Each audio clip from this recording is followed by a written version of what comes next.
Oh yeah, man. Famous cartoonist Art Balthazar. As you see, Abraham Lincoln's with me, and we are watching, and you are watching. Famous cartoonists draw at night. They draw at night, by night. We're all here together, man. Buy their comics, buy my comics, shop.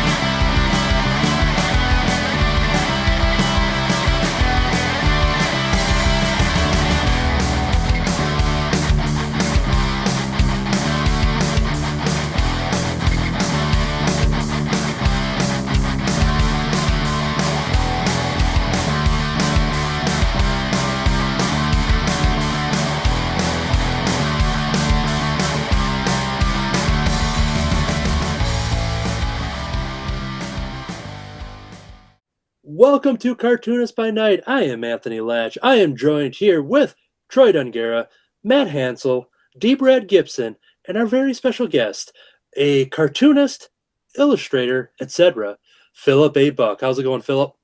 Hey, nice to see you. There we go. Philip A. Buck. We've been wanting to have you on the show for quite some time. Behind the scenes, we've been trying to get that schedule to align, and here we are. The moons aligned for Cartoonist by Night with Philip A. Buck.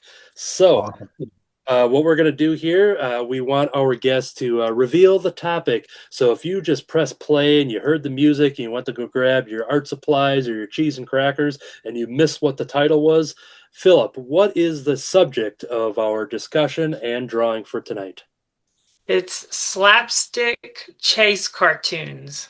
So all those cartoons like Wile E. Coyote and Roadrunner or Tom and Jerry, all that kind of stuff. Yes, Scooby-Doo. We were all trying to talk about to generate some ideas off air, and Scooby-Doo and maybe like Animaniacs, because weren't they always being chased by the security guard? And yeah. So yeah, if there's a cartoon that's running from something, it qualifies for tonight. That's right. But we're not going to run away from our topic or our guests. So what we're going to do in this episode, we are going to be discussing and drawing the slapstick chase cartoons. We're going to be learning all about our guests, learning about their artistic journey and catching up with them. And we'll ping pong back and forth. But before we dive into it, we're going to figure out what we plan to work on. So if we look at Philip's drawing screen, we see some sketches there. What is going to be your topic for this evening? Well, I was looking at some of the old comics I do have, trying to get ideas. And there was Sylvester and Tweety. Yeah. And Pink Panther. But what I ended up coming up with, I came up with a couple ideas. I don't know what I'll end up doing for sure, but I think what I'll end up doing is Wile E. Coyote in his bat suit. Oh, nice. For year one of Coyote. Nice. That is awesome. I dig it. Coyote Batman year one. That's right. Very So cool. that's probably what I'll be doing. I've got another idea just in case I get done, but this is the main one. Yeah. Cool. Matt Hansel, what is going to be your topic for tonight? I was thinking about this, and one of them has already been mentioned, but another one has not.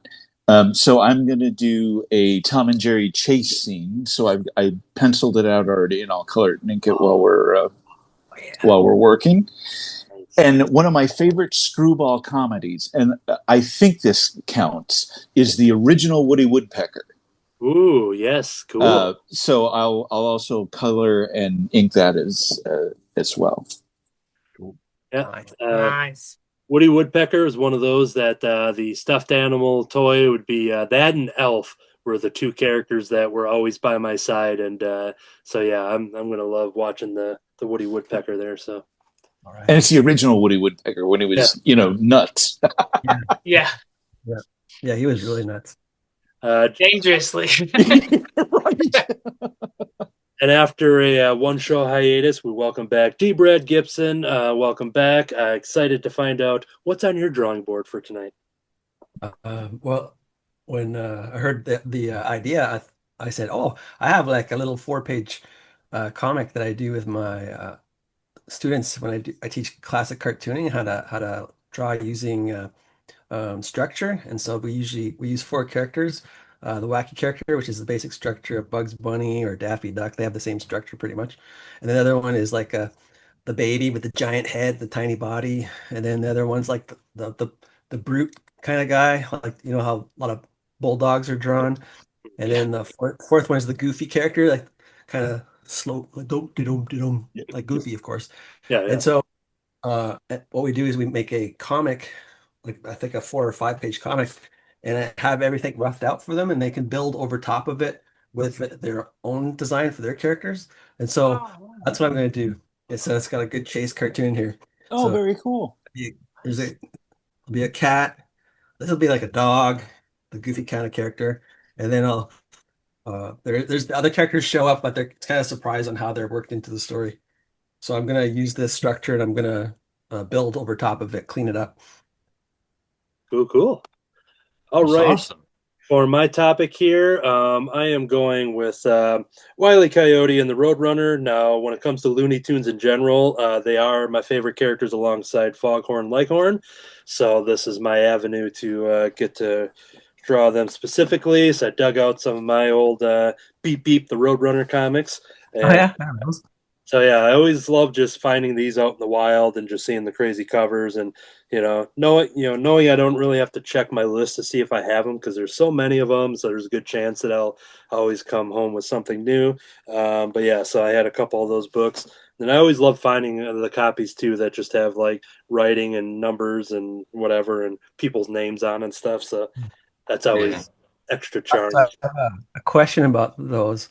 Like when I was growing up and came across one of those, did he have like 3 little nephews in it too? Yes, actually, that was going to be one of my discussions. Was that Oh, it was? I was going to ask if people thought if they knew or not. It looks like there's. Oh yeah, 3.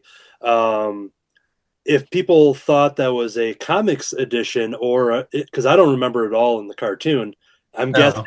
Yeah, I don't either. Yeah. I'm guessing to give them dialogue and a story, and they're just like, hey, let's add some extra characters so we can have more of a story rather than it being a silent cartoon and stuff. So that was literally going to be one of my questions for the crew here, and my guess is that it was added for the comic strip specific. Yeah. And my second one is that from my memory, I seem to think that, or I could be wrong, but this is what I thought is the Roadrunner's name Beep Beep in the comic? Like, did they ever call him Beep Beep? Because that seems like a memory, but I don't know if that's like one of those false memories that you have. Yeah, it's a good question. I'll have to examine this here. Get back to me. Yeah. Beep beep because it could simply be beep beep the Roadrunner as it says. So. Or is it? Now, is it true that they always rhyme? Because I read that in the comic he always rhymed, but that might have just been at the start. I don't know. Oh, what we're gonna do? I'm gonna pull an interesting move here where I'm just I'm not going to draw tonight. I'm just going to read comics while you guys draw. So Right. we'll get some answers there because, yeah, I'm curious to follow some of that. So, anyways, I sketched out a combination of 2 sketch cards in which they overlap with each other. Oh, So, cool. as we look at him here, it's a close up of the coyote chasing the roadrunner, and his hands are leaking over onto his sketch card. So if I draw these well enough, and there's a customer at one of my convention tables, they're going to have to buy both of these, right? So Yeah. Mm-hmm. both of I think these that's for the the price rule. of 2. So There you go. For the price. that was the You should use that sales pitch. You can get not 1 but 2 for the mere price of 2. I'll start doing that for all my, when I draw Ren and Stimpy and things like that. Just be like, yeah, 2 for the price of 2. And buy one, get the other one full price. Yeah. That's right. Buy one, also buy the other one. Please at the end. So Troy, hopefully, actually, I know what you already had some sort of plan, but what are you going to be working on tonight? I am kind of going Tom and Jerry adjacent with Itchy and Scratchy from The Simpsons. Nice. Hey, oh, cool. Nice. And, That's and I awesome. apologize in advance for any children that might be watching. I just finished reading Dwellings, and Oh. Yeah. it's affected me. Still It's, Did you not have well, any post-it notes to cover things up? I might have to just not share. So, all right. Well, speaking of sharing, we're going to cover one little bit of business. Feel free to start drawing if you want to. But All right. officially wanted to announce this now that we have most of the crew here. But people, if they are watching the opening credits extra close, they'll find out that there was an extra title card because, yes, we have officially sent out the membership to Matt Hansel to join Cartoonist by Night officially. Welcome, Matt Hansel. Thank you. Thank you. Thank you. Thank you. It's an honor to be here. Yes, It really is. So yeah, we didn't talk about this, but you're, the dues are due. So feel free to send all that money to. Will do. You can just send it to me, and I'll take care of it. So. Okay. Yeah. So there we go. Yeah, it was fun having Matt Hansel on originally as a guest and learning all about him, and then he was a great return guest, and kind of the availability was there and the excitement, and expressing how much fun that he had on the show and how much fun we had with him on, and learning all the extra stuff that he knows. He always comes up with these cool, interesting facts, and pulling things just out of thin air and revealing it on Cartoonist by Night. So a great addition to the cast. Thank you. Well, here's a interesting tidbit maybe about some of the Roadrunner cartoon comics that you got. Yeah. Depending on when they were done, they may have been written by Mark Evanier, legendary comic book creator and Jack Kirby's friend, and and all that kind of stuff. Because he worked for Western Publishing and did Bugs Bunny and Roadrunner and all that kind of stuff. Cool. He's done just about everything, I think. He really has. Yeah. Didn't he do Gru the Wanderer too? Yeah, right. He scripts he does over those. Sergio. Yeah. That goes right with that whole pantomime, cartoony Yep. kind of vibe. Yeah. Yeah. Amazing.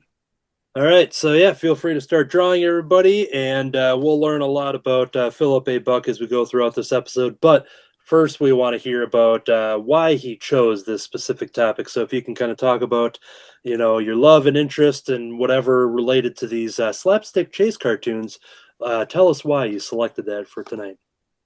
Well, I was thinking about a lot of different ideas, and I kept coming back to all these different characters. And then, yeah, it kind of hit me like, oh, just do the whole category, because so much of, not just Saturday mornings growing up, but, all throughout growing up, but even now, so many of the best cartoon shows and even comics and stuff always have these characters. But here recently,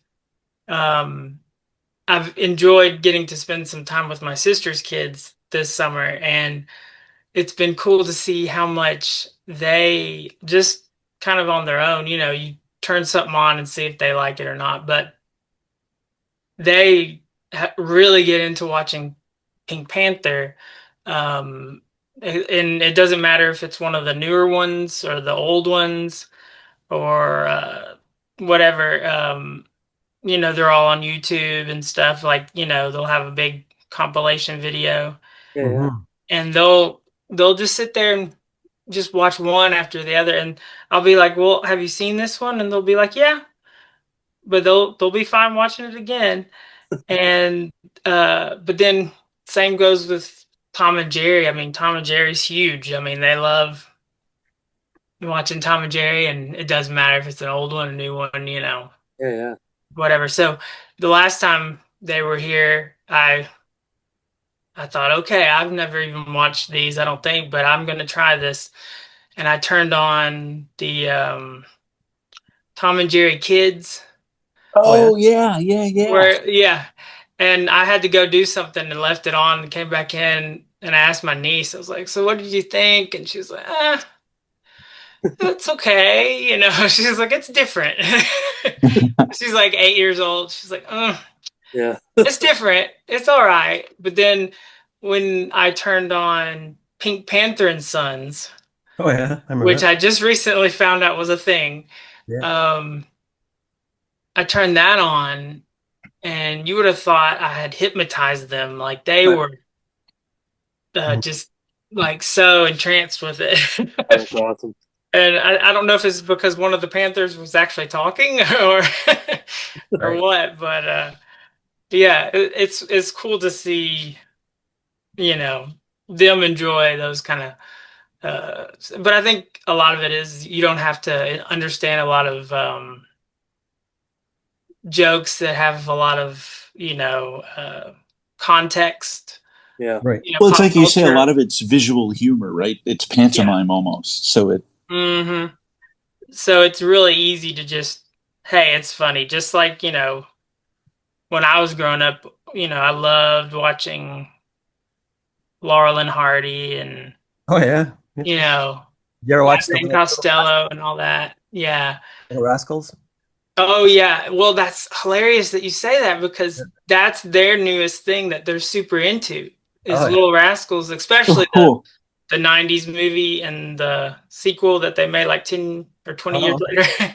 But yeah, they love Little Rascals, so we had on some of the old ones. Yeah. And yeah, it's that same kind of vaudevillian or even older, humor. Mhm. Uh, and they just eat it up, and I'm right there with them. Cool. But they like that. Yeah.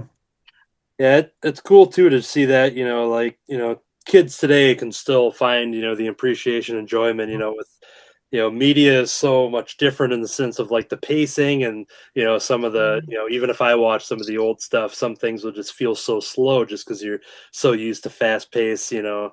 punchlines, storylines and stuff. And sometimes it can kind of be a slog, but it's good to see that, that that stuff can still hold up too and keep one's attention, and it's awesome. Well, I showed some of my students if I do a cartooning unit, I'll start each class with a classic cartoon from Tex Avery, Oh yeah. and they laugh so hard at his cartoons. That's Yeah, awesome. anything with Droopy. Droopy, yeah, Droopy, yeah, Yeah, that's what it was. you lock a door and you're finally, whew, whew, and then he's right behind you. Yeah, yeah, yeah. That's the first one I showed them. The Yeah, mounted police one. that's good. Wish I had D. Brad as a teacher coming up. Oh man. What's great is that while we didn't have that benefit, we have D. Brad as a teacher now. Yeah, if we would just pay attention, he's teaching us every time we meet up. That's right. Yeah. So yeah, out of all of those, you mentioned a couple different things, but is there like for Philip, is there like just a top favorite, like, out of all those? Oh man, Or is that too hard of a question? that's too hard. Yeah. Uh, But like you said, like yeah, love Scooby Doo. Of course, the mystery aspect with it, is a whole other. thing with the monsters and stuff, but you still have those hilarious moments where you know, they lock themselves in a room and throw the key out the window and then realize the monster's in the room with them and they can't get out. So they jump out the window, get the key, then jump back in the window and unlock the door. Yeah. Get out. Like, yeah, but yeah, I think the timing of the Coyote and Roadrunner, sometimes the way the timing is done, I still keep going back to that too, because it's just amazing. And the sound effects and everything is just so on point. You know, it's just perfect.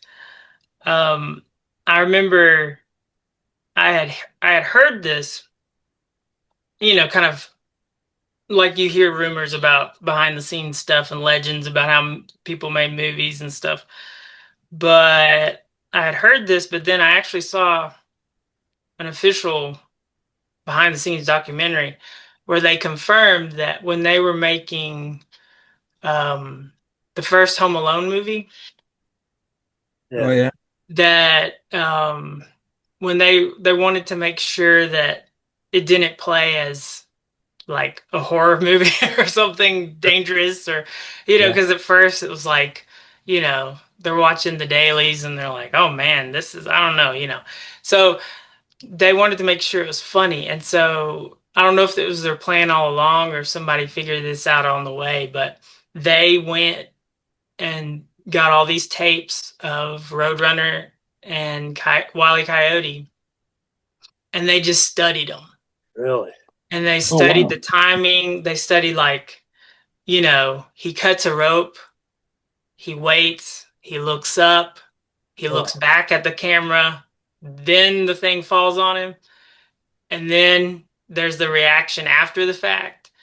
And then when you watch what they did in Home Alone, you see the guys, you know, Hmm.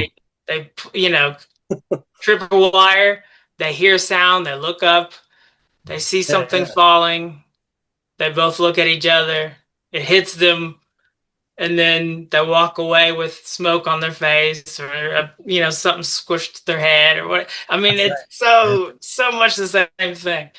Yeah, it's So really blown my mind right now that I'm just picturing all that, and yeah, that Yeah. yeah, yeah. So it's that kind of thing. I think Tom and Jerry's like kind of one of those founding fathers kind of things where you keep going back to that, and then they were trying to kind of spoof that, but ended up kind of redefining the whole thing with this perfect formula that you can go back to. And yeah, it's crazy. So good. So and, good. and because you mentioned Home Alone, I have these as a gift for my friend Nikki who loves Home Alone. So I did some, the Sticky Bandits or the Wet Bandits, whatever version you Awesome. wanna call them. But Oh, you got the iron mark on his. Oh, yeah, nice. that was the last thing I did, and I wanted to take that just so carefully, and I did that with I don't do a lot of colored pencils nowadays, but that one I'm like I can't commit with a marker on that one, and then it helped to be able to kind of have that control with the colored pencil into getting a heavier outline here and there, and just to get it just right. And out of these here, like I've done a lot of stuff, but I'm very happy with how these turned out because knowing that I kind of, especially, Joe Pesci's character of really cartooning him up and Yeah, just with his face, shape and stuff, and that turned out emphasizing, good. yeah, and Yeah. emphasizing It's Daniel a really cool. forehead and stuff, and so yeah. While I don't like the idea that I am giving these away, but I know they're going to a great home for my friend Nikki because she absolutely loves Home Alone. But man, that's a awesome fact. I didn't know anything about that, and I'm gonna I'm gonna think about that now as I watch both. Well, it's funny. I don't know if anybody saw it, but back maybe 4 or 5 years ago when they made it was on Disney Plus, they made the Home Sweet Home Alone, Oh, sure, Right. which was like the, I don't know, fifth sequel. something like um, Yeah. they actually had the little boy sitting watching Wile E. Coyote as if that's what gives him the idea of how to booby trap the house. Wow. Oh, good. And I was like, oh, somebody Yeah. was using their noggin there, that's good. Oh man, I love that. Good. Cool, cool. Speaking of the coyote, I did the had to do my connecting part here for the sketch card reach over, and once I got them lined up perfectly, I could have taped them up, blue taped them up, or something like that, but I decided to just freehand it with lining them up, and so I got what I needed there. So I think the rest will be easy enough. So. That's good. But yeah, I followed. I was watching some Wile E. Coyote Roadrunner cartoons earlier today to get hyped up for this, and then looking at references. I did do kind of like with Philip. I sketched out on a bigger sheet of paper here, essentially what I have on my sketch cards, but just to kind of practice. And when I did the practice, I tried to just do the style exactly how it was on the screen grab of the cartoon, but then when I brought it to the sketch card, especially with Wile E. Coyote here, I tried to kind of change him up a little bit and made the nose a little bigger, kind of changed some of the top hairstyle a little bit, just so that I wasn't doing a direct copy, but kind of give it a, not that I have my own style of like drawing coyotes or wolves or anything like that, but I tried to do something a little different, eyebrows and whatever. So. All Yeah, right. I liked how you did the fur. Yeah, thank you. Yeah, I just wanted to try something out and see how it looks, and yeah, so far so good. Um, let's jump over to D. Brad. Can you kind of talk about what favorite idea or shows, whatever characters pop up when you hear about slapstick chase cartoons? Let's hear it. Okay. Uh, um, well, yeah, the one I'll do some that haven't been mentioned, but um, uh, kind of later year Daffy Duck, where he's always chasing Speedy Gonzales, and same with later day Sylvester was chasing Speedy Gonzales. Uh-huh. Probably like the late Hmm. 50s, 60s when Speedy was kind of a star there. And so in Canada, um, they put together a syndicated show.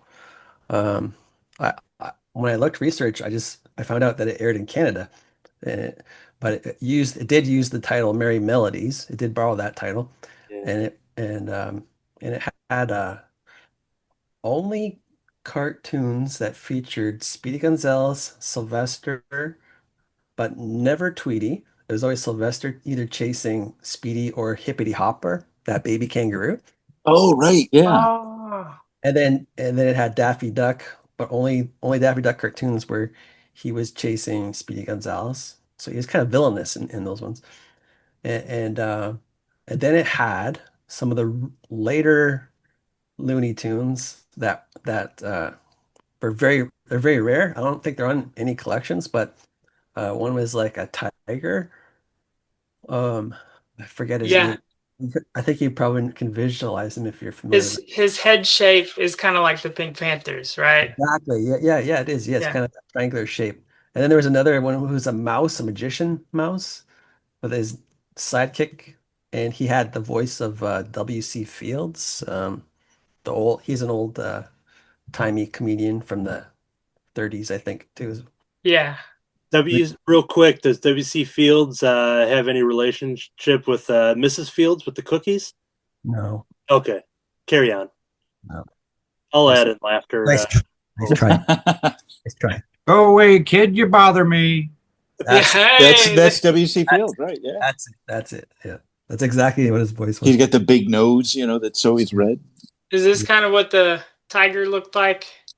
Yeah, he did have a beret, I think. Yeah, Yeah, he had some Oh, kind of yeah. hat. Yeah. yeah. Cool. Is he Cool Cat? His name? Something. Yeah, something like that. Yeah. I know. Yeah, it was in those later Chuck Jones years or something. Chuck Jones had left. Yeah. It was done by a different company even. Yeah, Mhm. it might have been the only, like, I think even Fritz Freeling left. He went on to make the Panther stuff.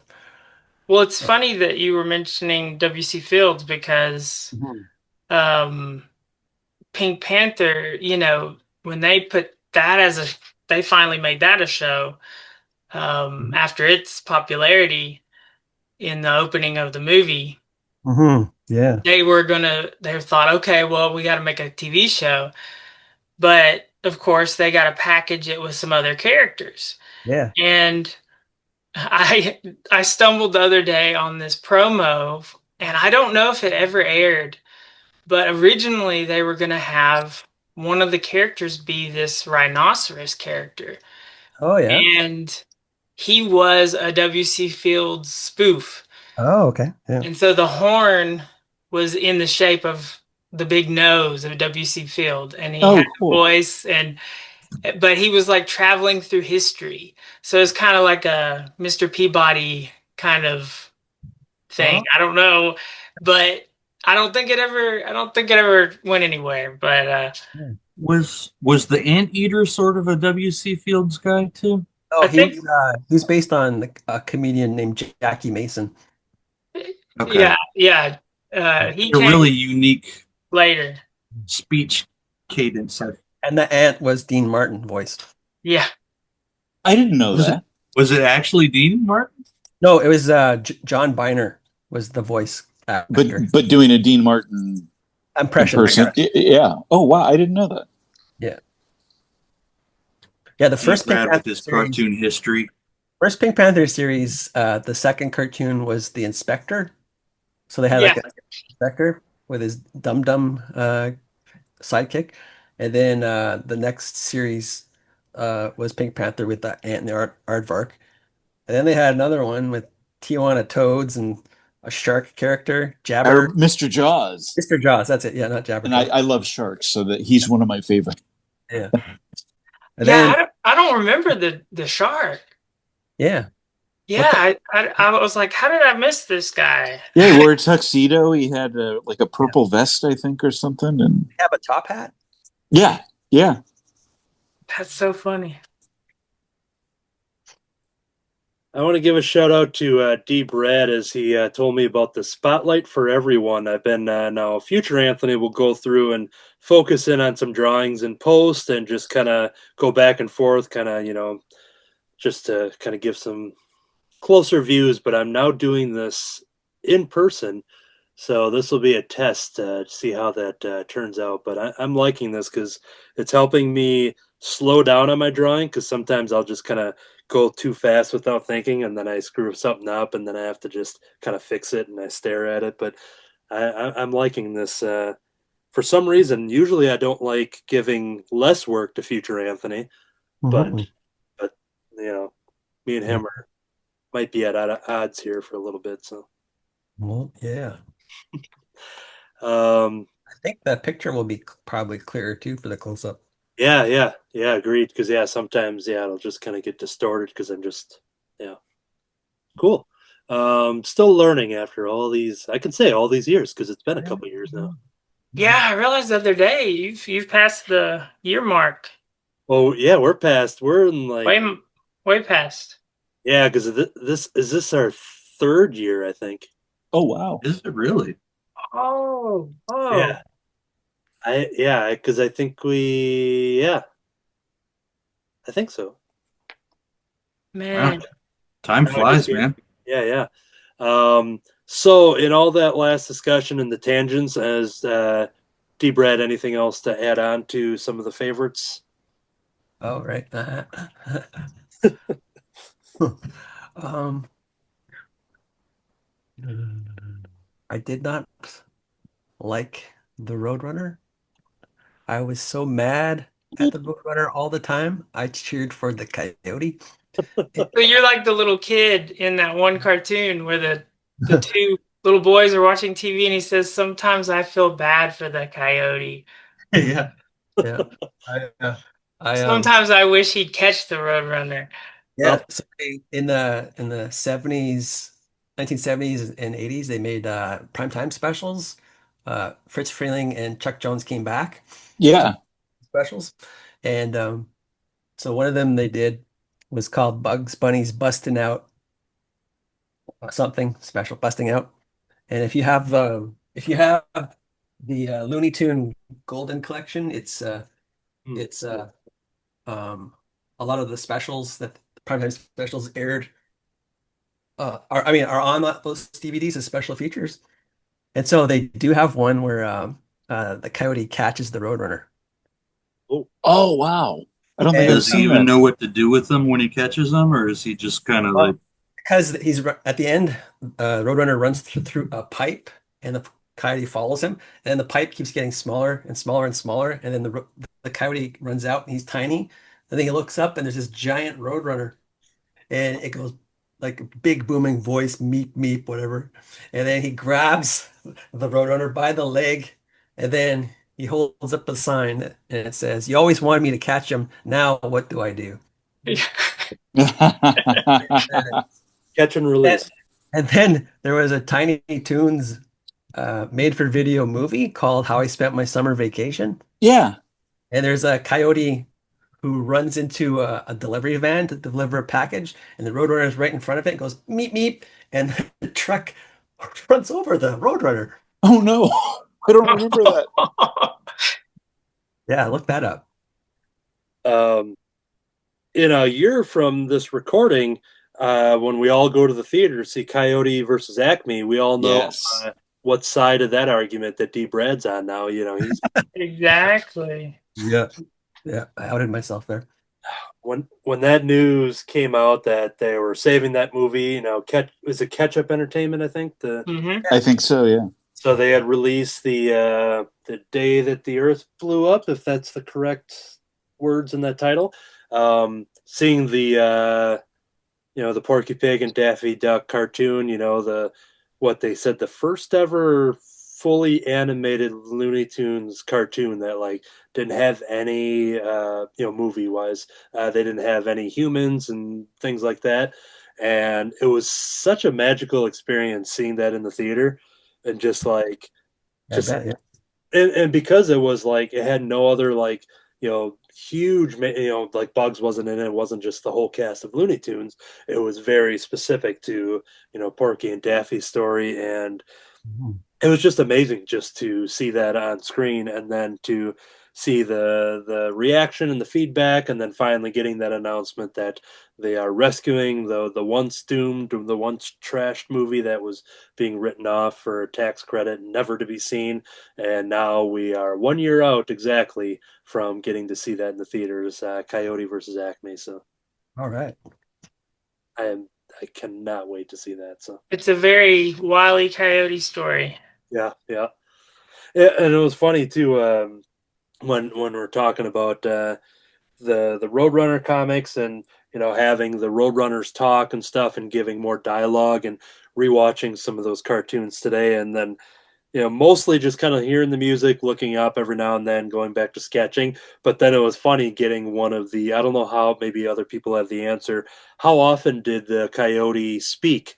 Because there was all of a sudden I started hearing him speak and stuff, and it was just kind of funny because I guess my memory My just card. Yeah. He only spoke when he was with Bugs Bunny. is that right? I think so. Yeah. Ah. Yeah. Super genius. Like 2 or 3 times, maybe. Yeah. And Yeah. there was one crossover in I saw it in the Merry Melody show where they had the Coyote and Sylvester team up to catch Speedy and Roadrunner in a Yeah. race.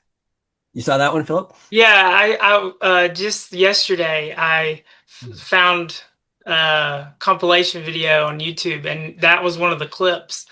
It was yeah. them racing, and both Sylvester and Wile E. Coyote were on either side of the road, and they were ready. Yeah. Yeah. I don't know if he talked in that. I don't know if he talked in that one, but he might have. Now Hansel just signed this piece here, and I have him spotlighted for everyone. If you want to hold that up and Sure. look at Oh, the magic. nice. Look at that. that's a beautiful signature there. Oh, thank you. Yeah, I just happened to focus in on that, so we got to see that magic happen right down to the signature in the Cartoonist by Night. Very cool. Thanks, guys. I've seen you sign something and it says Harvard on it. What does that mean? That's where I live. Is Harvard. Oh, got it. Okay. I try to date like where I'm at. So if I'm at a show like in DuPage County or something, I'll put DuPage. And it helps me remember when people bring pieces for me to look at, and they're like, "You remember doing this?" And Right. Oh, that's smart. That's why if people look at my sketches, they'll see it says Domino's Pizza so many times on my sketch. Save those boxes and draw on them. yeah. All right, let's jump over to Troy. If you want to kind of talk about your slapstick choices, and we're going to focus in on your drawing as you do that as well. I have no excuse. Just I'm sorry. That's it. Hey, My apologies. It's on par for the characters, right? That's true. Oh, look at that. I see what you mean by the dwellings influence. Oh wow. Yeah. Jay Stevens of Dwellings, just to throw that in there. Shout out his name. You got the good ink lines too, just like Jay Stevens. Oh, wow. Well, thank you. That was a nice compliment. I'll take it.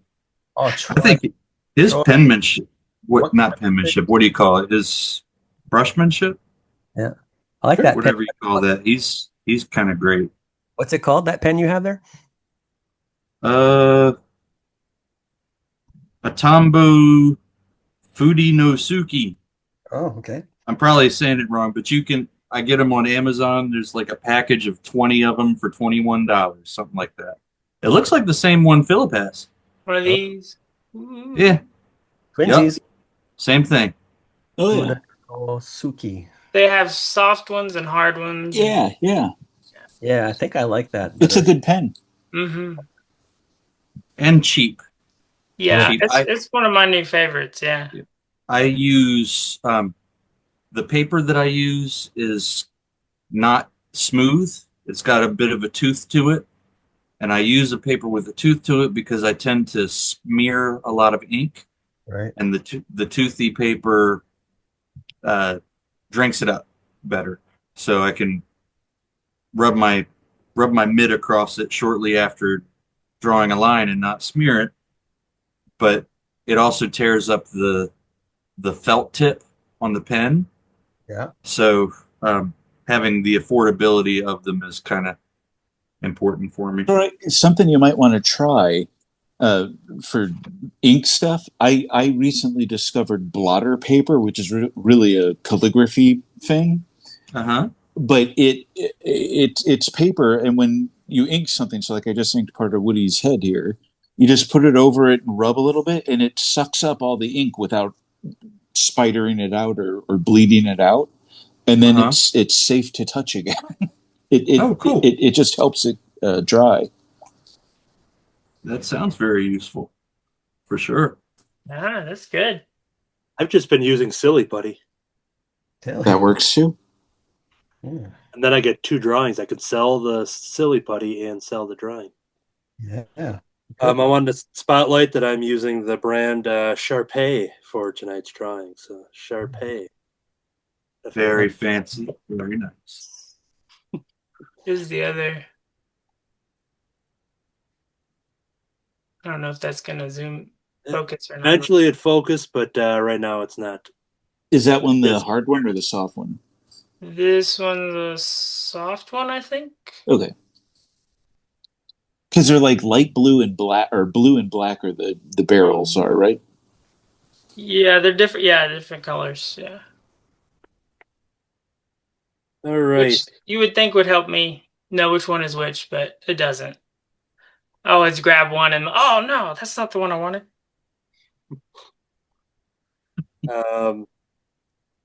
All right. So Troy, when talking about slapstick chase cartoons, we chose the Itchy and Scratchy, but is there anything else that talk about that and what you like about chase cartoons? Well, my older brother really liked Tom and Jerry, so I watched quite a bit of Tom and Jerry when we were very little. So I think that probably would be the most frequent one that I watched as a kid, just because he was so into it. But I mean, I like the Roadrunner and Coyote stuff too. I also kind of root for the Coyote. All right. But not. I also root for Sylvester. Oh, No. Whoa. Oh no. Except when he's chasing Speedy Gonzales. The nice cheer for Wow. Is he D. Brad's making a heel turn right here in Cartoonist by Night? Wow. Man, There's a that villain among us. yeah, Can't yeah. believe it. You're blowing my mind. Yeah, and focusing on the itchy and scratchy of it all, where you're just having, because that's something we're not doing, but that's such a perfect idea. Does anyone have any like information behind itchy and scratchy? If there's any, I mean, obviously there's probably some inspiration with all the things we've talked about, but I don't know. Does anybody It's have any? got to be a Tom and Jerry spoof. Yeah, Yeah. wasn't sure if there was anybody had any secret fun facts or anything. I 'Cause- don't about Itchy and Scratchy, but I know where Tom and Jerry got their names. Oh yeah. Okay. I'm sure at least one of you know that though. I don't know. I'd be curious to find out. Less. Oh, okay. Well, a lot of people think that they're actually ripoffs, the names, because I think it was maybe Van Buren Studios. Somebody had done these old cartoons of a real tall, skinny, funny guy and a little short guy that might have been silent or early sound cartoons, and they were called Tom and Jerry. Right. And so it was like, oh, they just swipe the names from them. Yeah, you got them in the book, but they actually originally Tom and Jerry were named Jasper and Jinx.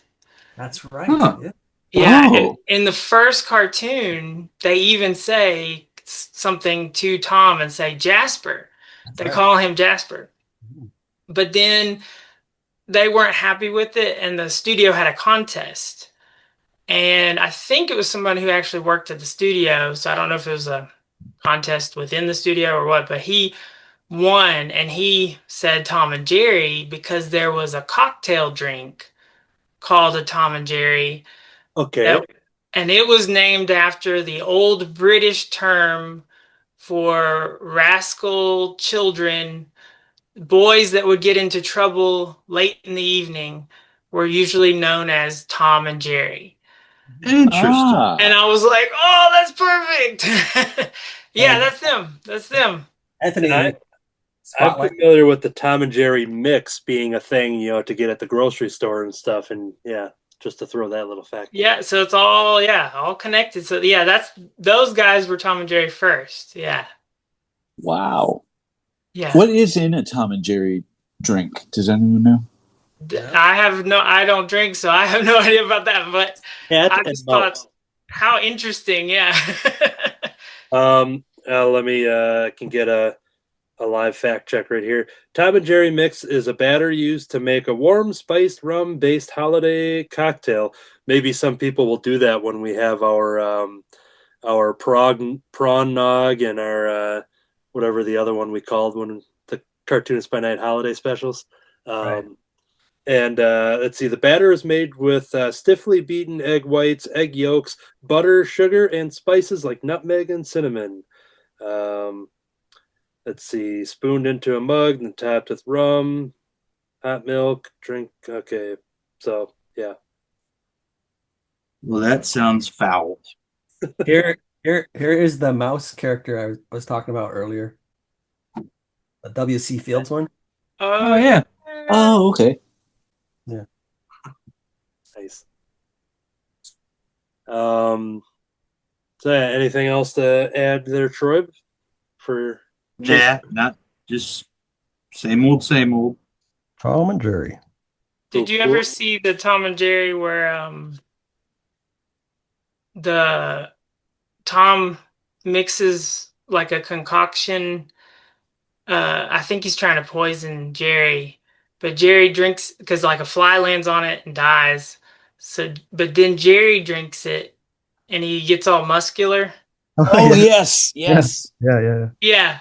Yeah, and he starts like busting down the doors and chasing Tom, and Is that the one that ends with like a nuclear explosion and then Tom comes out of the rubble and goes, "Don't you believe it?" Or was that a different one? I don't know. I Because remember that though. Yeah. it's one of them, like the whole house blows up or something like that.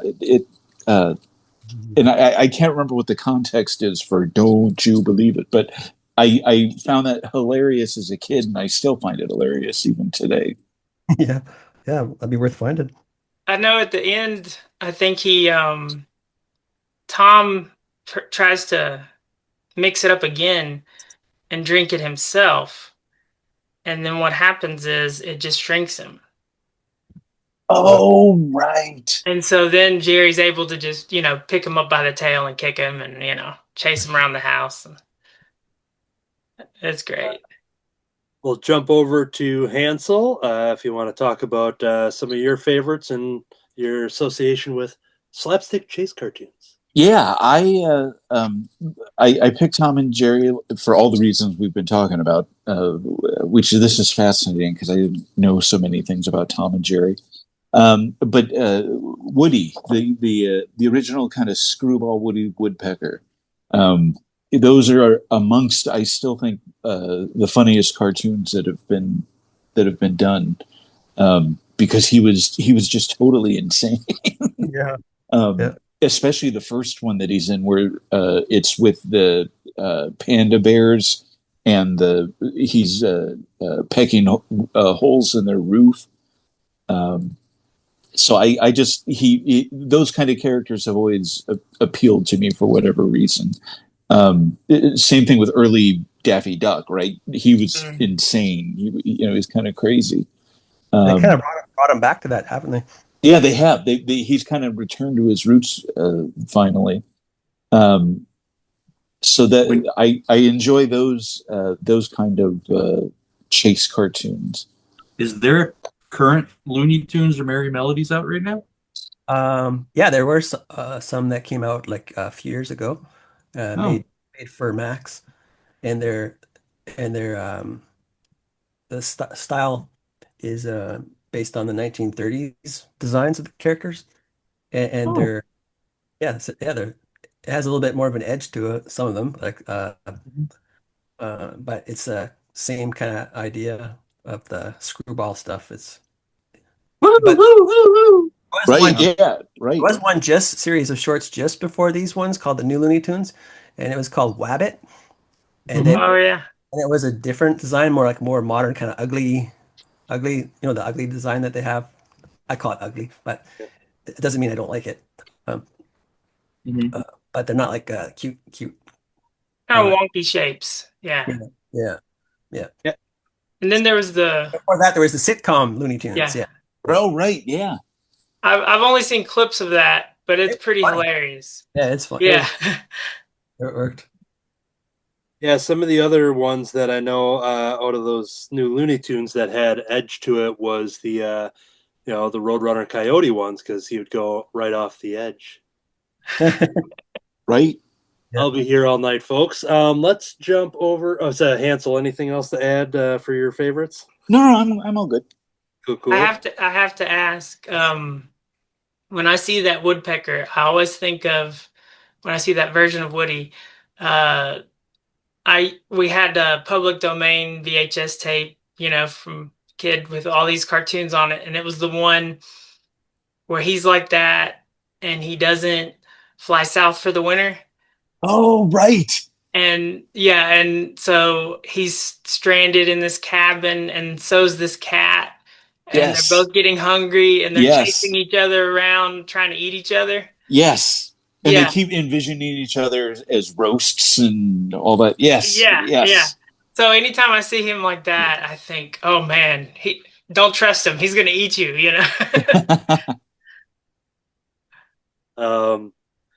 As I mentioned, so Coyote Roadrunner being my favorite, Scooby Doo, a lot of that kind of stuff. I'd watch the Tom and Jerry and stuff too, but I don't think I had any extra attachment to them. But the Coyote Roadrunner stuff, and especially seeing the Roadrunner version in the Tiny Toons as well, I just always loved just those designs and just When I was rewatching some of the cartoons this afternoon, there was a great gag where Coyote was painting a wall with invisible paint. And so you saw the wall and outline invisible paint, and then he went to go hide, and then Roadrunner literally just runs through it. There's no like shattering or anything. It's just like if it wasn't there, just passes right through it. Coyote's kind of confused, and then he decides to do that, and of course he smacks right into it, and that's. But yeah, just I just love that stuff, and it's always hilarious, and yeah. So when Philip had mentioned that, for the topic, and that was just right there, I'm just like, yep, that's all. I've been waiting for this. One of the interesting things about the like the Roadrunner Coyotes and things like that, the pantomime ones, they have such international appeal. When I was in college, my friends would tell me that that were from Thailand or Africa or wherever.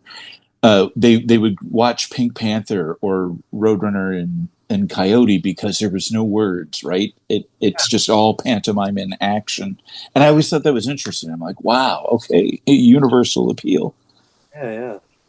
Yeah, I know that they actually have had some new Tom and Jerry's that were made actually in different countries, and so they have a different design, Oh, and you can watch them on Mhm. like the official YouTubes of like Tom and Jerry or Warner Brothers, Cartoon Network, something.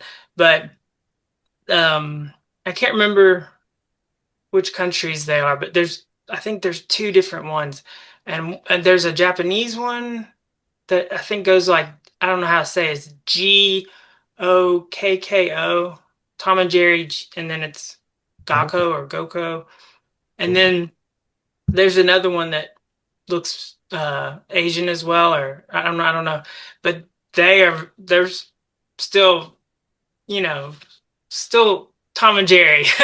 oh yeah, yeah. Yeah, I mean it's the same kind of gags and stuff, especially the other ones. The Japanese ones go more cutesy, Right. kind of more chibi cutesy, but like they all end up hugging at the end kind of thing. But uh, the other ones they're still the normal wild Tom and Jerry. But yeah, it's crazy how international it all is. Mhm. All right. Be fun to hear what Daffy Duck and Bugs Bunny sound like in different languages. What Yes. the actors sound like. I'm not sure. I've never seen any. Except French. I have seen the French ones. All right. We time is flying by the way. So I'm going to start jumping into some of the other segments. But before we do that, let's take a spotlight on some drawings as everybody kind of finishes whatever their lines they're in the middle of. I will hold up just doing the background work on the Coyote and Roadrunner. So I'm going to take my time on their actual coloring side because I'm very happy with how this is turning out. So I'm at a point where I want to concentrate fully. Jump over to Troy. Let's take a look at your itchy and scratchy. Nice. Wow. Little gory. But still cool. That's why I had the apologies at the beginning. Oh no, no, yeah, yeah. Jump over to Philip. Let's take a look at year one here. Year one, Wiley. What we got so far, yeah. Very cool. That's hilarious. Good. I think I'm running out of ink in some of these pens trying to fill in all the blacks, but Cool, cool. Let's jump over to Hansel. We saw the Tom and Jerry, but let's jump over to the Woody Woodpecker. We're in the coloring phase of Woody right now. Nice. awesome. Excellent, excellent. And let's see the progress on D. Brad over here. How's it coming along? Oh, great. Yeah. I got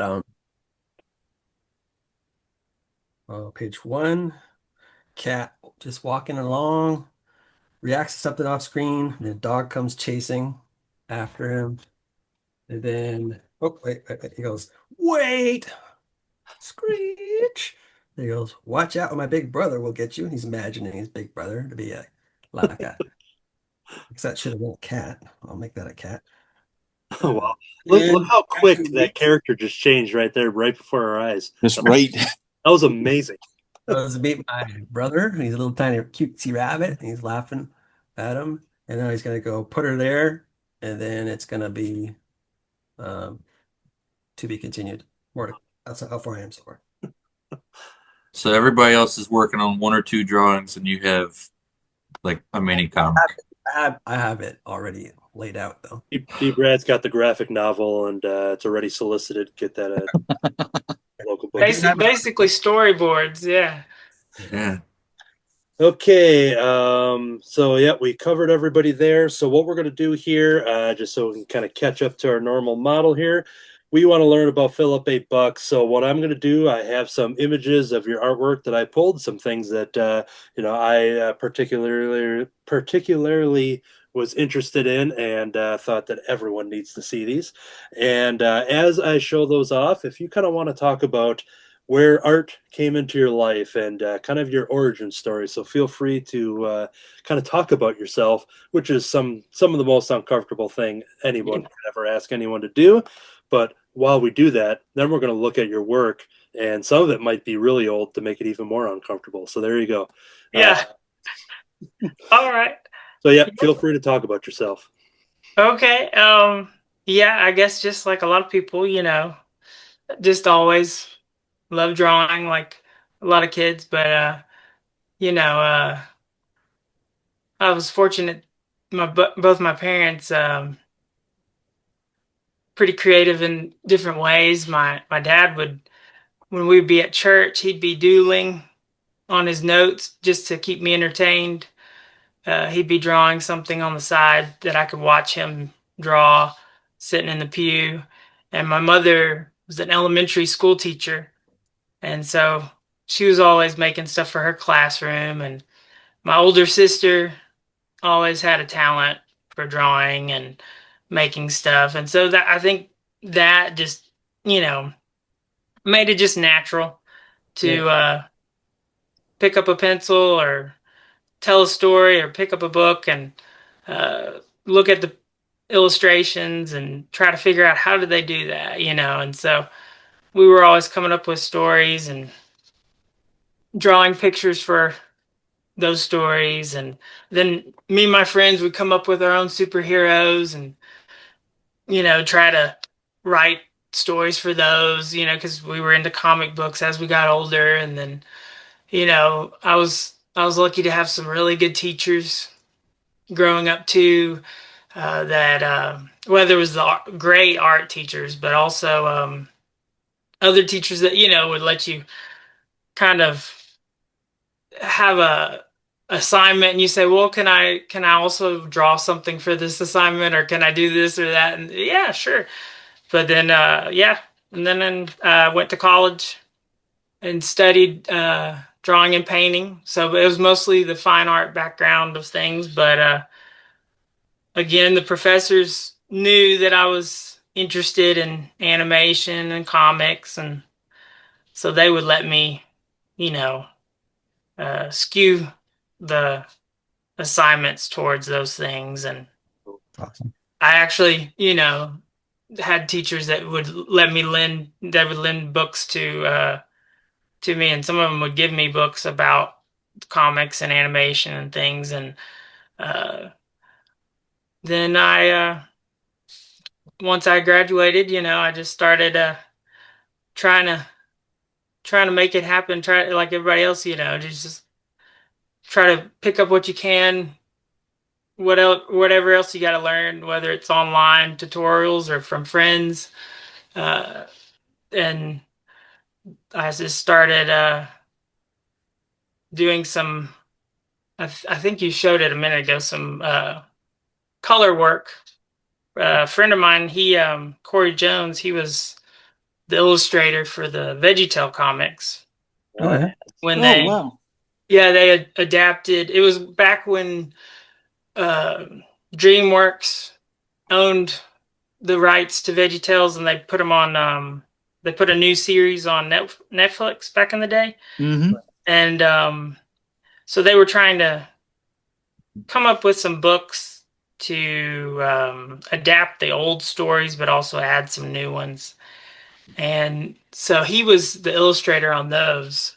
And so he asked me to come on and color them. So all the VeggieTale stuff you see, that's stuff that he drew and I got to color. And that, it was funny. It was very ironic because in college, he was the one that taught me how to use multiply in Photoshop and be able to color on a different layer. I mean, he was the one who taught me how to do it. And then he was like, "Hey, you want to do this for me?" And I was like, "Sure." So we did, oh gosh, I think he had already done one volume of stories, like it was a collected book, but one or two books, but we did a whole lot of those. And that was one of those things where, when you got a deadline, you learn fast. Yeah, exactly. It's the best way to learn sometimes. Yeah. So, Can't second guess yourself too much, just kind of trust. oh yeah. Yeah. And I would, I'd want to get bogged down in the details and he'd be like, where is it? I need it. And I'd be, oh yeah, right. So I learned the quick way to do it, but it really taught me a lot. And so, yeah, after that, I just started applying those things to my own work and, I've always liked trying to go back and forth, by trying to figure out other people's styles and mix things together. Just, all the different things. I studied, I minored in film history and I also minored in art history in college. So I think I've always had an interest in the storytelling aspect, but also the like the history and the theory behind all these things. So I'm all the time going down rabbit trails and Wikipedia pages of cartoonists. If somebody says, "Oh, I was influenced by so and so," next thing you know, I've spent an hour looking up that cartoonist, and Mm-hmm. and now I'm trying to figure out how did they get that hatching line? What kind of pen did they use? Right. Yeah. So, but yeah. Cool. All right. Well, we didn't rehearse any of that because that went naturally with all the images I had pulled. So perfect. Perfect. Now I had some physical things that I had purchased from you that I have set aside. Oh yeah, yeah. Each year I kind of go through and I kind of come up with like one of my favorite characters, and I'm like, you know what? Every time I come across an artist, whether it be in person at some Chicago or Milwaukee shows, or some people online and friends and such, I'll kind of just be like, all right, this will be the year of, let's say, the Gill Man from The Creature from the Black Lagoon, and so first on the package that you had sent me on the envelope, we had a bonus little drawing here, so I had. I cut that off of the envelope to preserve that as well. So here was a thank you Gilman image here. But then I was blown away by this because Gilman here is wearing a Cartoonist by Night shirt. You can see just enough of it to know that yeah. That's awesome. Cool. That was a fun surprise because I didn't I didn't say, all right, make him wear this or have him do this or do a funny dance. So that was a really fun surprise because nobody else said was going to put that extra little flavor on there. So that was such a fun surprise there. And then I assume this was thrown in there, but this here. Oh yeah, that was one of those. You got the $3 mystery drawing, yeah. Oh, That's neat. right. Yeah, he had offered a mystery drawing, and I'm like, $3, sure, why not? Wow. And did something, I don't know why he would specifically pick like a Rice Krispie thing, because I only work with crispy rice things, but we'll let it slide. But at this time of the recording, it's Jack Kirby's birthday, so there's some Kirby crackle that is inspired by this. And a great gag too. I love it. That was one of those things where when it hit me, I was like, what can I do for him that would be very him? And I was like, wait a minute, Rice Krispies. Yes. Wait a minute. Whoa, whoa. I gotta do it. I gotta do it. And it's not for just to be on brand or anything, but I did have Rice Krispies this morning for breakfast. So, but yeah, that was a fun little thing there. And then I want to shout out his awesome kind of postcard thing here, and just to show off. There we go. So I had to save all this stuff. All things got tucked away into the portfolios, but yeah, that was definitely a fun purchase, and items that will be treasured forever. Nice. I'm glad you liked it. I like to figure out a way if I can to personalize any kind of commission. If I know any little thing about the person, Yeah. try to throw something in, you know. Yeah, it was cool. And another thing, and I don't know how, current status and commissions and things, but at least at one point you had this idea of so like drawing your customers as like universal monsters or just monsters in general. Yeah. You've got a gallery of those on your website where you can see, but you want to talk about, your interest and your gimmick for doing that?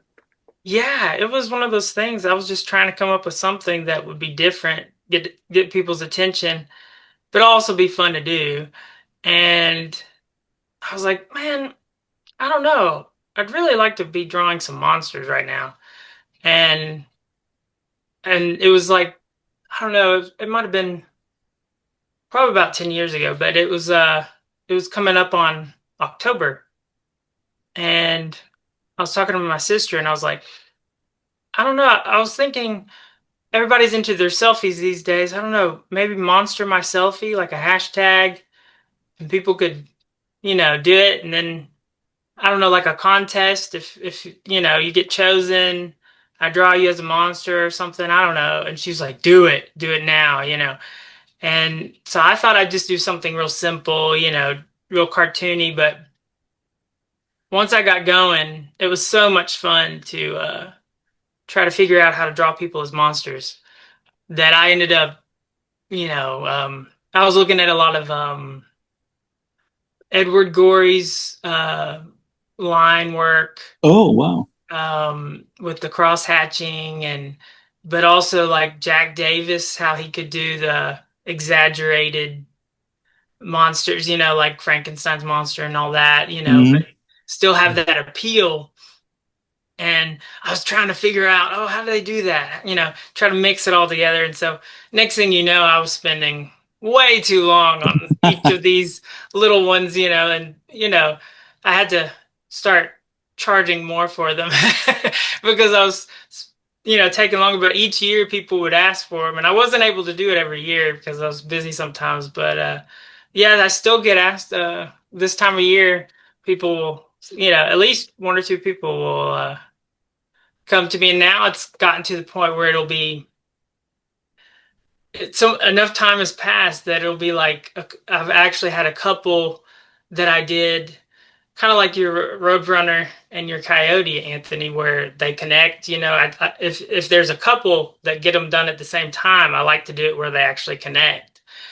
And so I had done that, with a few of the couples, and one of the couples had even said, "Well, now can you do our dog?"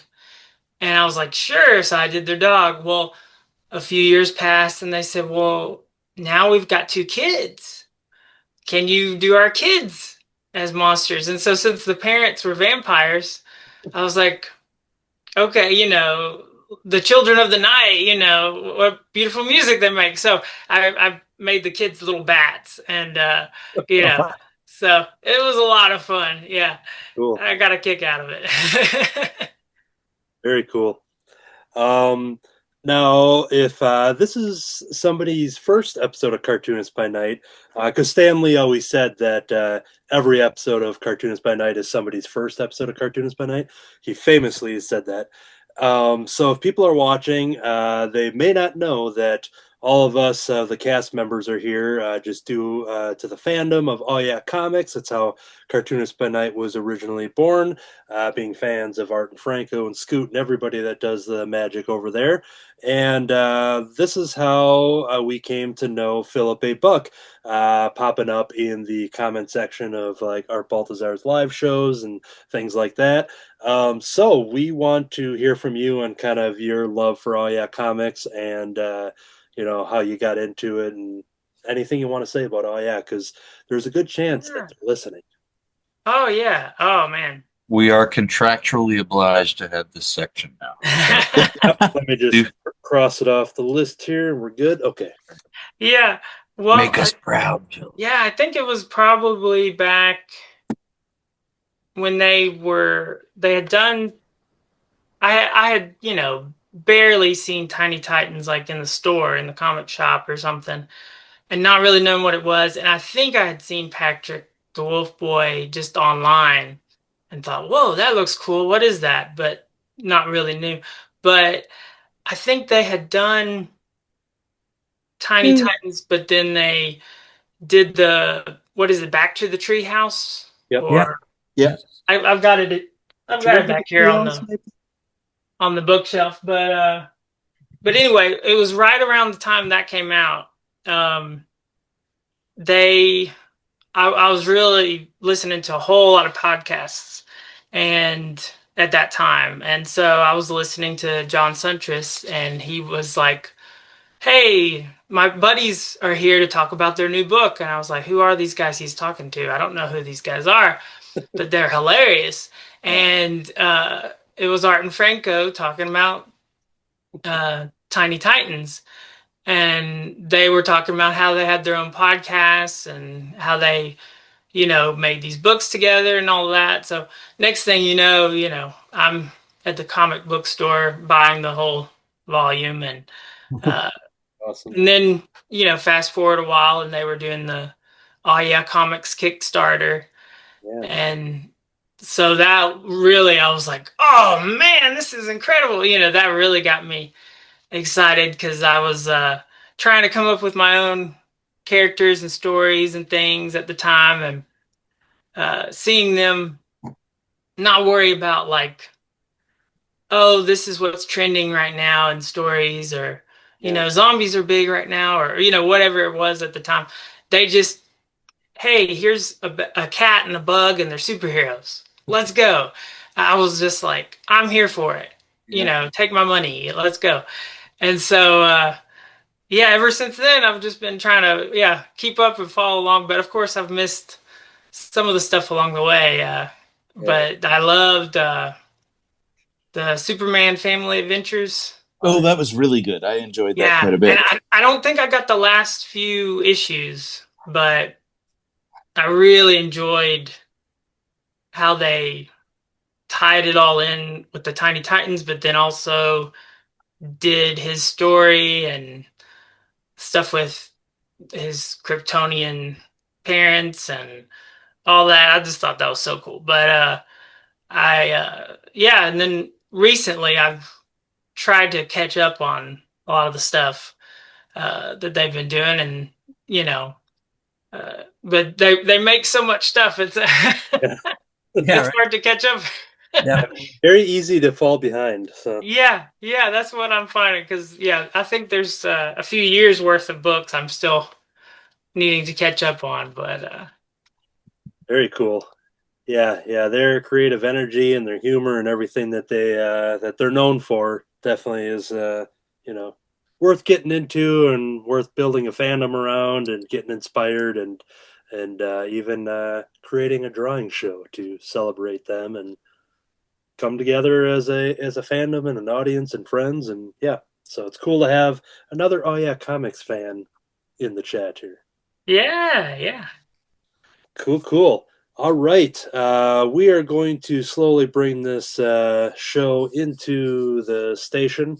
So what we're going to do is first we're going to reach out to Philip A. Buck and let us know that, and let everybody know at home, where we can find you online and your website, social media, whatever you want to promote. Feel free to take that space right now. Oh, okay. Yeah. Just yeah, philipabuck.com with one L, Philip with one L, everyone, because the world needs to know that. But yeah, or Instagram and all the basic social media, it's Philip A. Buck. Cool. I'm not as good about posting stuff as I used to be, but I'm there. Yep. I'll talk to you. Yep. All that information will be bottom of the screen as well in the show notes for you to click on and follow Philip with 1L. And yeah, so definitely a lot of cool stuff throughout your website to see your portfolio and all the, some of the things that you were talking about. And yeah, so lots of good stuff to discover. Do you get out there and do any shows at all? Anything like that? I haven't in a few years. But last year I enjoyed going to our a local Comic-Con, Gallatin Comic-Con, which is where I found some really great random old comics that were great. Like I've got a stack of Jerry Lewis comics that I need to crack open. Oh, cool. They look pretty interesting, but I was looking for them specifically because of the cartoonist, like I was saying, that did those Bob Oxner. Awesome. Yeah. And some of those issues were done by Neil Adams as well. Oh, okay. He did a whole bunch of those, and also Bob Hope. Yeah, I knew the Bob Hope was a thing. Yeah, so that was I was literally I was walking in there with a Spider-Man T-shirt, and they were like, "Oh, you want to look at this?" And I was like, "Actually, do you have any funny books? I'm looking for Talking Animals or Jerry Lewis or Bob Hope or," and they were like, "Yeah, I got all these looks from all the vendors. Like, wait, what?" Oh yeah, we got some. Nobody ever asked for those, but we got some. Like here, we got a lot of them. Take them, So, but I've got to. Yeah, I've got to look at those. But I love the artwork of those guys. They were just so good at, like, they could do superheroes. They could do cartoony stuff. It's just incredible. But yeah, I liked going to Gallatin Comic Con. That was great. So I think they're doing it again this year in September. So I don't have a table, but I might be walking around. You might see me there. Cool. But yeah, a lot of great folks were there last year to talk to, and they had a lot of celebrities and stuff, even for a real small town show. Last year they had Happy Days. A lot of folks from Happy Days. Oh, cool. Were there, and this year it's Vicki Lawrence. Oh, yeah. People from Mama's Family and everything. Right. Yeah. Oh yeah, cool. Yeah. So I'm hoping I'll make it this year. I'm not sure yet, but so I might be there. But I haven't tabled in a few years. Cool. But all right, so good. There's some updates there for Philip, and we've taken a look at these drawings and all that fun stuff. The final artwork will be in the credits of the show, so always stick around for the credits, not only for that, but for some advertising and stuff like that. Normally this would be part of the advertising, but I wanted to spotlight it because this episode, I'll have this episode out just in time because I have a reveal here. So I've been kind of talking about it throughout the last couple episodes, throughout 2025 here. But I have come out with my next comic book. Yay! And I'll cheer for myself, too. So a year ago, I came out with Rice Christopher, the Wednesday afternoon special, and I was going to take a couple months break, and then maybe about a week into that break, I'm like, hey, I have an idea, and I jumped into making a second comic book, Rice Christopher and the Pineapple Holiday Special, and then I actually stuck with my 1 month break that I told myself to do, and kind of just rechanneled everything and then put a lot of energy into my brand new book, which is going to have a reveal right here. I still have the Comics Wellspring, who is an excellent printer that is that have been printing my books. So here is going to be the title and cover reveal on Cartoonist by Night for, and I haven't said this aloud yet on air, so hopefully I get the, let me look at the title. Okay, yeah, I remember. Okay, Rice Christopher and the Crispy Canadian Special. This is the, hey, Nice. Deep Brad had some extra cheering there. So yes, the Crispy Canadian Special. This issue is the most action And I've done so far, and in honor of our favorite crispy Canadian, deep red. that's right. Yes, exactly. I will mention that on the cover it says here it includes a duck. And if you're a loyal reader to Ray Christopher, you may have seen that duck waddle through in a scene before. But so yeah, this is the most action I've drawn in a comic book. I did a lot of splash pages. I kind of wanted to just kind of test myself, and I'm very, very happy. It's very cliche to say this is my best work yet. This is the best one yet, but I truly think it is. It's a lot of fun. Has the same kind of humor as the other ones, but just doing big action splash pages and a lot of extra characters. On the cover, I have some new characters shadowed out, and so there's a lot of new characters that are not even on the cover as well in this book to celebrate. So if I get all of the remaining copies in the mail in time, which I should, I have a Milwaukee Comic Con coming up. So let me just get that image here on the Zoom so I have all the info in front of me. If you're in the Milwaukee area, we are talking about Saturday, September 13th, 2025 at the Wisconsin State Fair Park. Go to mcconventions.com for all your info beyond what you see on the screen here. But myself and David Gloyd will be there for Crimson Cowl Media.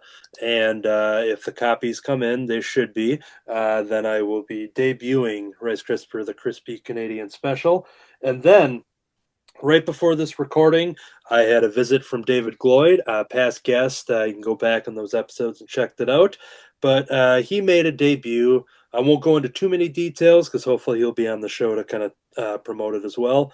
But he just a 30-year journey creating Raving Mad Super Guys Super Spectacular. Oh, I saw that. Yes. It's cool. Yes, he had just got it in the mail, I think today or yesterday. And so, yeah, he made a special visit over here to drop my copy off. I have, this is going to be the first thing I read in the morning. But yeah, this is a brand new comic that will be at 100% will be at Milwaukee Comic Con. But it's been a 30-year journey for David Gloyd with this character and having ideas and stories and just wanting to do something with it. And now here it is as an original comic book. So That's really cool. Oh, yes. So if the all the things happen in the world correctly, both of these comics will be available at the Milwaukee Comic Con, and this episode should be out just in time for everyone to hit pause and then go buy tickets and get airfare. And if you're coming in from other states and countries, you're going to want to be there for Milwaukee Comic Con. All right. So that was a quick plug there. Took care of that. We talked about Philip A. Buck. We shown his artwork, showed some of the physical artwork. We've been seeing everybody drawing some Chase cartoon characters. I think I covered all my bases here. I say that because after we finished the Minerva episode, which we talked about in the last episode in the feed, I had one item sitting at my feet that I forgot to bring up. So this is sort of a kind of me making up for missing this, but this was a print that I bought from Minerva. I already have, Spaceballs, the lunchbox, Spaceballs, the breakfast cereal, Spaceballs, the flamethrower. The flamethrower. There you go. I already had all that stuff, but I did not have Spaceballs, the portrait, the frame. So this was a cool, Nice. cool thing That that is she did, and awesome. she sold it as the picture in the Oh. frame. And I'm just like, yep, I need to have all of that. So that was an item from Minerva that was sitting at my feet that I forgot to show in the episode. But now I feel complete that I got to make up for it here. So, all right. And any last minute random things anyone can think of for Chase cartoons? Keep watching them. Yeah. There we go. So thank you, Philip A. Buck, for joining us here on Cartoonist by Night. It was a blast to learn about you and see the magic happen right on your screen there. Yeah, thank you so much for having me. I've really enjoyed watching the show, and like I said before we started, I've enjoyed listening to you guys for so long, so it's fun to be part of it. Yeah, you got to come back now. Absolutely. I'll come Yeah. back here. So cool. Awesome. That was great. And speaking of chase cartoons and all that stuff, I see that the sun is starting to chase the moon. So it's time to get back to our day jobs. See you later. Bye. Great jokes, everybody.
Yeah, got it. Can't get the thing closed. Have you played Atari today?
Okay. I was crossing my eyes.